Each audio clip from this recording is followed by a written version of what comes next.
Aujourd'hui, je vais vous parler d'un livre qui a beaucoup fait parler de lui. Le journal d'un prisonnier, écrit par Nicolas Sarkozy, ancien président de la République française. Ce livre n'est ni un roman, ni un essai politique classique.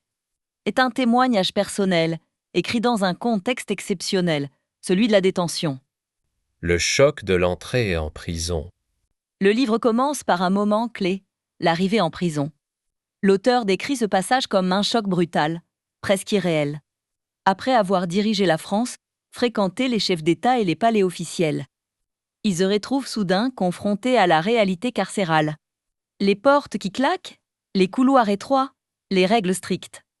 Il insiste sur un point important. En prison, le statut social disparaît.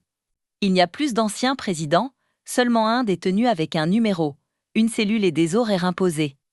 La vie quotidienne en cellule! Une grande partie du livre est consacrée au quotidien en prison. Nicolas Sarkozy décrit la cellule, petite et fermée, le temps, qui semble s'étirer sans fin, le silence, parfois lourd, parfois remplacé par le bruit constant de la prison. Il explique que la prison n'est pas seulement une privation de liberté physique, mais aussi une épreuve mentale. Les pensées tournent en boucle, les souvenirs remontent. Les regrets, les colères et les questions deviennent plus intenses. La solitude et l'introspection. L'un des thèmes centraux du livre est la solitude. Même entouré d'autres détenus, la prison isole. L'auteur parle de moments de découragement, mais aussi de longues heures de réflexion intérieure. Il repense à sa carrière politique, ses décisions passées, ses relations et à l'image qu'il laissera dans l'histoire. La prison devient alors un espace de bilan personnel, forcé et profond. Le rapport à la justice.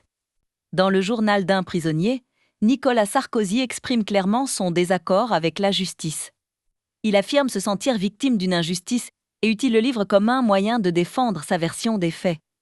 Il critique le fonctionnement judiciaire, le poids médiatique de son affaire et le regard porté sur lui par une partie de l'opinion publique.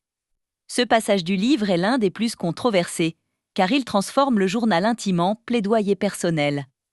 La famille et les proches. Un autre aspect important du livre concerne la famille. L'auteur évoque le soutien de ses proches, leur présence, leur visite et la force morale qu'ils lui apportent.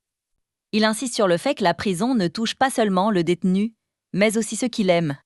Ces passages sont plus émotionnels et montrent un visage plus intime, loin de la politique. La prison comme symbole.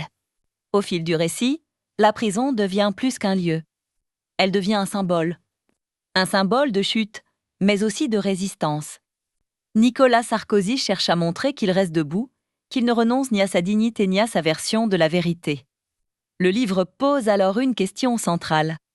Que reste-t-il d'un homme de pouvoir quand il n'a plus aucun pouvoir ? Pourquoi ce livre est important ? Que l'on soit d'accord ou non avec l'auteur, Le journal d'un prisonnier est un livre marquant pour plusieurs raisons. Il offre un regard rare sur la prison, vu par une personnalité politique majeure. Il mélange récits personnels, politiques et judiciaires. Il montre comment l'écriture peut devenir un outil de défense et de reconstruction. Ce livre divise, interroge et provoque le débat. Conclusion. En conclusion, le journal d'un prisonnier n'est pas seulement l'histoire d'un homme en prison. C'est le récit d'une chute, d'une épreuve et d'une volonté de se raconter. C'est au lecteur et maintenant à vous, spectateur, de se faire sa propre opinion.